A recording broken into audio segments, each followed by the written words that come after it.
बहुत बहुत स्वागत है अहाँ सब गोटे के मिथिला होटल में। चलू आइ हम दाल के कढ़ी बनावे के लेल जा रहल छी, जेकरा कि कच भी कहे छे, कचरी भी कहे छे, पकौड़ी भी कहे छे।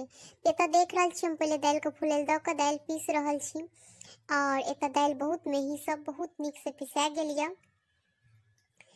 ओइ के बाद हम बाटी में नमक द के और ओ दाल के जे पीसने छी ओ घाट हम पहले बाटी में ल के और ओइ के बाद हम एकरा बहुत निक से मिलाएब और बहुत निक से मिलेला के बाद मिलाएल भेल कि नहीं ओ देखे के लेल हम एगो कटोरी में पानी ल के और हम पहले पानी में कनी डालबे कि बहुत निक से मिल गेल छे, तै दुआरे पानी से ऊपर आबि गेले अपने आप।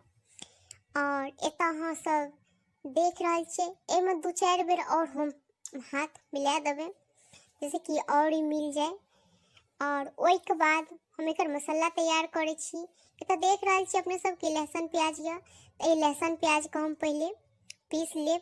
बड़ी अनेको तरह से बने छे, बेसनो को बने छे, ई दाल के पीस भिजाल वाला या। और एता देख रहल छी कि एगो कटोरी में धनिया पाउडर या, हल्दी या, मिर्चाई या और एगो कटोरी में टमाटर या, लहसुन प्याज या। त अहाँ सबके बीच हम दाल के कच बना रहल छी। अहाँ सबके अगर हमर वीडियो निक लागत तो हमरा मिथिला होटल के अहाँ सब सब्सक्राइब करू, कमेंट करू।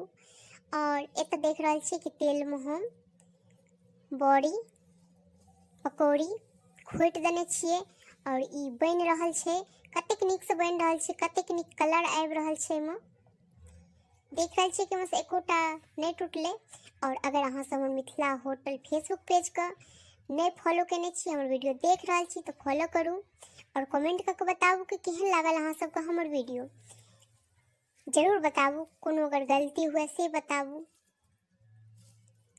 एता देख रहल छी हम ज्यादा बड़का बड़का नहीं, छोटे छोटे हम पहले एकरा तेल में खोट लेलिए और इकर कलर भी बहुत निक आबि गेल छे। अहूँ सब बनबैत हैब अपना घर में, अहूँ सब कई तरह से बनबै छी से बताबू कमेंट करके जरूर। और हमरा मिथिला होटल चैनल का शेयर करू। तो देख रहल छी कि तेल में हम जीरा मिरचाई द के लहसुन द के भूज के एता देख रहल छी कि टमाटर भी हम द देलिए। ई हम बहुत निक से पहले भूजबे जब तक कि टमाटर गल नहीं जाए। टमाटर के छोट छोट टुकड़ी काट के तक बाद हम तेल में देने छिए।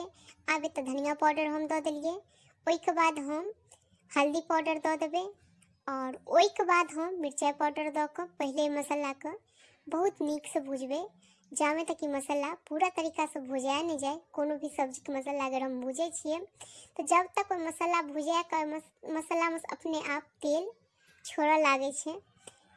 तो देख रहल छी कतेक निक से मसाला भुजा रहल है, कलर भी बहुत निक आबि रहल है और खुशबू भी बहुत निक आबि रहल है। तो खुशबू तो खैर हमरे पता लागत, अहाँ सबको नहीं पता लागत, लेकिन हम बता रहल छी बहुत निक खुशबू आबि रहल है। अहूँ सब एनाही सब्जी बनाबू, अहूँ सब बनाबैत हैब अपना घर में। एत हमरा अपना हिसाब से जतेक भी तरी डाले के छले, रस डाले के छले, ओतेक रस हम डाल देलिए। आब ए रस के पहले हम 5 मिनट तक 10 मिनट तक जामे तक ई बहुत निक से बड़क नहीं जाए, खोल नहीं जाए, तामे तक एकरा हम पहले बहुत निक से बड़क देबे। तो देख रहल छी अहाँ सब कि बहुत निक से ई बड़क गेल छे। ओइ के बाद हम आब एमे जे बड़ी रखने रहौ छान के पकौड़ी तो ओ हम एमे पहले गिरा देलिए। गिरेला के बाद हम और 2 से 4 मिनट तक बड़क देबे आ ढक के। तो अपने आप ऐसा बड़का बड़का बड़ी और बन जेते। अगर अहाँ सबके हमर वीडियो निक लागत तो हमरा चैनल के सब्सक्राइब करू, कमेंट करू, शेयर करू। देख रहल छिए तो बड़का बड़का बड़ी भ गेल छे और कतेक निक सब्जी देखे में लागे छे। अहाँ सबके बहुत बहुत धन्यवाद।